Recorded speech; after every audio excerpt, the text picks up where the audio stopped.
Hi there, it's quite late, but I kind of felt like making a video showing you what I brought back from the BOS convention that I went to this weekend. You might have seen a video I did on it. And yeah, so what we got was a box. Well, we had to fold it together ourselves, but anyways, great to keep your models in there. It actually brought a shoebox, and that was good because I probably couldn't have fit all the models inside one of the boxes only. I'll show you that later. So here's a couple of models that were shown in sessions. There's the Hydrangea Fujimoto, but Ravi Apte showed how to fold it, but I knew that model already, so it was quite straightforward. Actually, it was kind of interesting because he didn't really do the folding pattern that I'd used, but he just produced a crease pattern and then collapsed everything. I found actually that method is harder than actually doing the steps. Right, then I don't do modular origami very often, so this is kind of special. This is a model by Miyuki Kawamura. She also taught this model, and these are, let's see, 30 modules I had to fold, and then I had to stick it together. And yeah, when I got back home I realized it had fallen apart again. So I had the joy of assembling it again. But anyways, here it is, and it's actually quite sturdy, but you know, sometimes things happen like that. Then I went to a session by Tomoe Fuzzy. She showed this box, lid and box. Lid and box are the same folds, except that you change one fold slightly to make the lid a bit bigger than the bottom part of the box. So that was kind of nice. Her session was kind of very basic folds, which was really fun. You know, everyone just had a lot of fun in there. And this small boat, she said that she'd seen a video on some people folding a boat like this, but like, I don't know how big, she said maybe 4 meters, I think she said, and then they used it to row on a river. So yeah, quite nice. And a third box, actually, the one I like most, which was easier to fold than this one, but I actually like this one better. So that's a nice one. This one I used 2 different colors, but again, you just do one fold slightly differently to get a slightly bigger lid, and yeah, that's that. So that was Tomoe Fuzzy's class. Then this put away.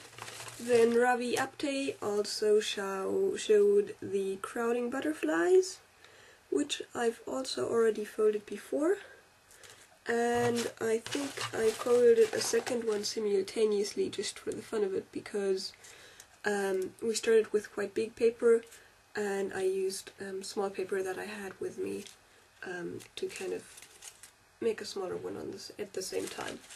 Also, sometimes the classes are quite slow, and that gave me something to do with my hands. Then there's Robert Lang's butterfly that he taught. He'd amazingly figured out how to do this. He basically designed this model an hour before he taught it, which is just plain amazing. Really crazy. And also on this one I started with one small and one big paper, so we got this from the convention. I used my own small paper to make a second butterfly, and they're quite beautiful. very simple to fold. I think maybe he designed this butterfly in the morning because he didn't know any easy models. So he thought, oh, what do I do now? Well, let's just make one. I have to say, Robert Lang is a great teacher in origami. He just explained everything very clearly, but didn't wait too long for people to finish steps. But everyone kept up, I think. And I'm not sure whether that was because only people who were slightly more experienced in folding went to his class, or just because he explained it very well. So, yeah, what else did I fold? Oh, there's this dog, which Edwin Corey taught, which looks kind of cute. Can you see that? It looks quite simple. It is quite simple, but I think given the number of steps you need for this model, you can probably do better. But very basic, very nice. That was, I think, maybe the first class I went to, actually. So that was nice. Then the most beautiful fold I did on this weekend was a Lafosse Moth, the let's see, Mudari Luna Moth, and Anne Levine showed this model, showed how to fold it, and we did wet folding, so we dampened the paper, and then it's much softer, and you can form it very nicely, and I do think it's quite beautiful. Interestingly enough, this paper was prepared to fold this moth, and it's special paper because first of all it's handmade, and second, you can see one side is green and the other is purple, and that's they took 2 sheets of paper and they simultaneously colored them and then just pressed them together while the paper was still wet, so it's basically mechanically fixed. And I think in the coloring there was a bit of glue too, so it holds together better.